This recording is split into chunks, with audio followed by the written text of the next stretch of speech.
Most people who are in management or are about to become a manager approach this process by making the process harder than it needs to be. And I know for me, when I got into a management level position, I felt like I had to be the hero that did all the work, did all the planning, did all the organizing, did all the accountability to will people to success, to will people to results. In this video, I'm going to show you some simple things that you can do right now and start to think about to help you to simplify your management process. So in the last video, we talked about what happens to most managers and business owners and leaders as they get put into management positions. We're inundated with tools, resources. We try all these different things without any sort of continuity, without any sort of understanding. And these tools and tips and ideas tend to fall short of where we're trying to go as managers and really cause us to work a lot harder in management than we really need to. So where does great management start? Great management starts with getting clear about who you are and really understanding who you are as a manager. And I'm embarrassed to say at some level that in my mid-20s, when I got my first management assignment, I was not clear about this at all. In fact, when I was doing interviews for jobs and people asked me about strengths and weaknesses, I felt like I was totally guessing. I had no idea what those things were. And I brought that into the work that I did. And my reasoning and kind of my process for managing and working was, I've got to work hard and work harder than other people. And my efforts in a lot of ways just meant that I was constantly striving and pushing and efforting to try to get results for my team.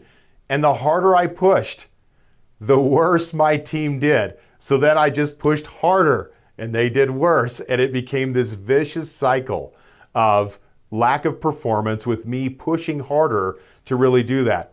I was really working hard, but I wasn't efficient and I definitely wasn't effective.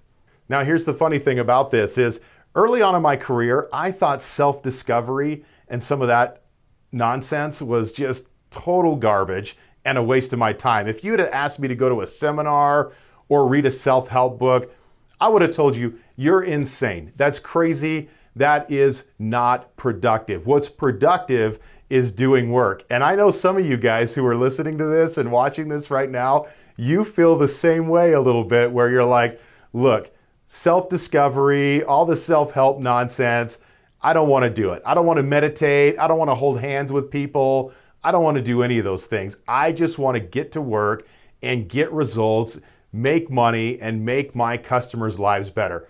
I totally get that. I used to be the same way.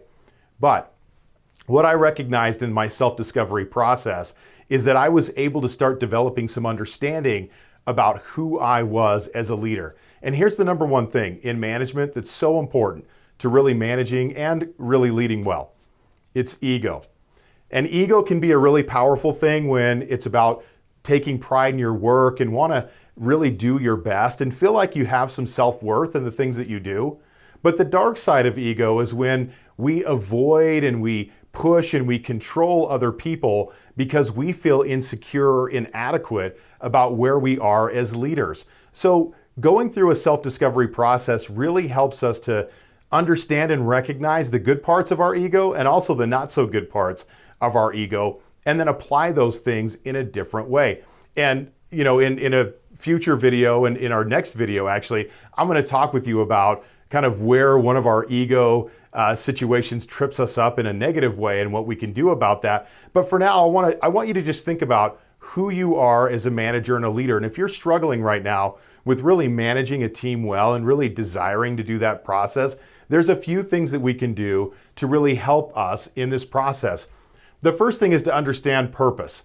And when I think about purpose, I think about you have a set of inborn skills, talents, and abilities that you bring to a situation that is unique to anyone else. We all have a different purpose in life and a different worldview from how we relate to our life. And so the first thing that I want to understand is, what is my purpose? What is it that I'm really gifted at and really good at? Now, we're not going to answer that question in this particular video. And this is a lifetime discovery here, but there's some things that you can start doing to get a little bit more clear on what that is. And what I do is I don't try to just find out, well, what is my purpose and try to discover that just on its own. There's a lot of different things that we can do to help illuminate that. Now, one of the things that we can do is about values. Now, the funny thing about values is I remember going to a time management course. It was the first time I'd ever gone to really it was the second time I'd ever gone to a professional development workshop or seminar. And we sit down, and one of the first exercises they had us do was write down our values. I had never thought about this in my whole life. And I was so disgusted by the exercise that I thought, how is this even going to help me manage my time differently? Now, here's the interesting thing about it. I go through this values process and I think about it and I start writing down some things that were important to me. And what I realized is family, and at the time I had 3 kids, I have 4 now, family was an important value to me. What I recognized though is how I used my time was very incongruent with being a family-oriented individual.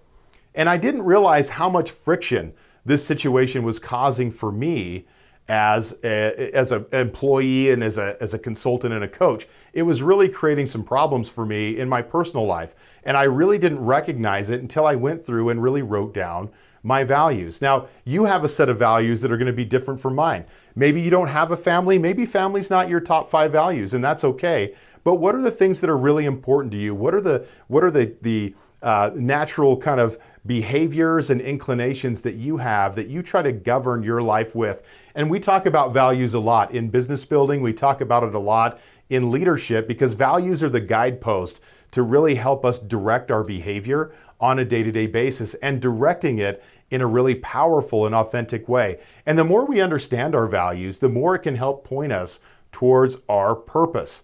You know, for me, growth is one of my top 5 values, and I look at how we utilize growth, not only in the work that we do for leaders, but I think about how I use growth in other areas of my life as well that have helped me illuminate my purpose in a lot more powerful way. So values are so critical. So what I want you to do is just think about, what are my top 5 values? What are the top 5 things that I hold dear to me that are so important that I wouldn't sacrifice or do some of those things differently?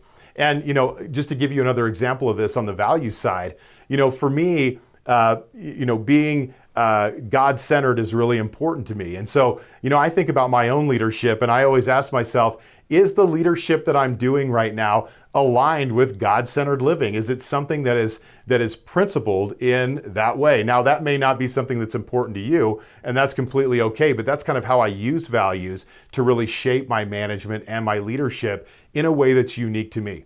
The other thing that is important is strengths. What are your strengths? What are you good at? And it's funny how many times we talk to leaders and we ask them what their strengths are, and they say, Brandon, I'm not really sure. And I think what makes strengths so difficult is that they come so natural to you, it's like breathing.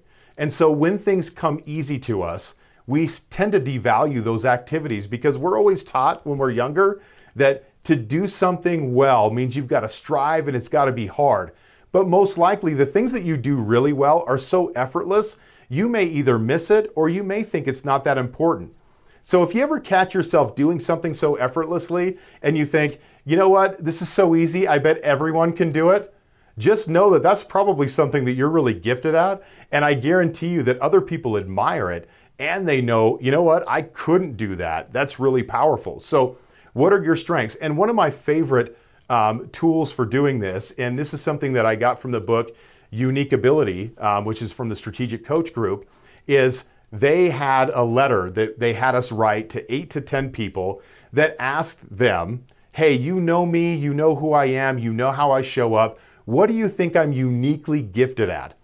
And it was interesting to see some patterns emerge from what other people recognized were my strengths. And the reason why this is so powerful is it's hard to read the label when you're inside the bottle. It's really hard to see what our skills and our gifts are when we're not able to observe those skills in action because we're the ones that are doing that. So having outside perspective can be a really powerful way for you to start illuminating and understanding what your strengths really are. And when you understand your strengths, it starts pointing you towards purpose. The last thing is weaknesses. What are the things that we're not so good at? Now, there's two kinds of people that I work with predominantly. There's the people who have so many weaknesses, and they're the person who will give you a laundry list of things that they're terrible at. And then there's the person who they're like, you know, my weakness is, Brandon, that I try too hard or I care too much, right? They're so scared to give you a weakness that they give you kind of a pretend weakness that's not really even a weakness, but they're afraid to be vulnerable. They're afraid to admit that I don't have everything figured out and I'm not good at everything. And early on in my management career, where I struggled was I tried to be good at everything. And if there was something that I was not good at, I tried to force myself to be good at it. And look, there are some skills that we need to develop and we need to have as a leader, whether we like it or not. But there's other things that we don't have to engage in and we don't have to do that aren't a good use of our time. And so if we really want to lead well, it's really about focusing on the things that are most important to us so that we can create the most value for other people, because management really is about that. It's about creating value for other people. And the more you understand who you are, the more confident that you can relate to other people. And I talked about ego a few minutes ago. Ego is one of those things that keeps us sometimes from being our authentic selves. We think we have to be all these different things, that we have to posture, that we have to pose. But you know, you look at some of the most confident leaders that you know and some of the best managers that you know, and those are people who are more confident in who they are. Going through this process will allow you to not only identify what are the right management tools that you need to have, but what's the best way for you to employ those management tools in your own management situation. These are really simple things. They're easy to understand, but sometimes hard to develop. So think about that and kind of put that in place for your own management and see where that might illuminate some things for you. All right, so hopefully that gets you started in just really kind of understanding where we go in the management skills magnifier process. In our next video, we're going to talk about confrontation.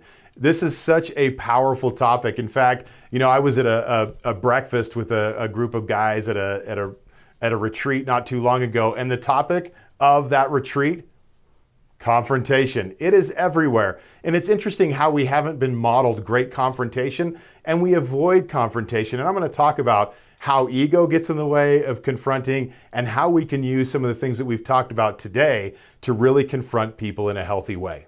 In addition to that, I'm going to talk with you about some ways that you can organize better as a leader and also how you can train your team effectively. And we're going to do that in the next video.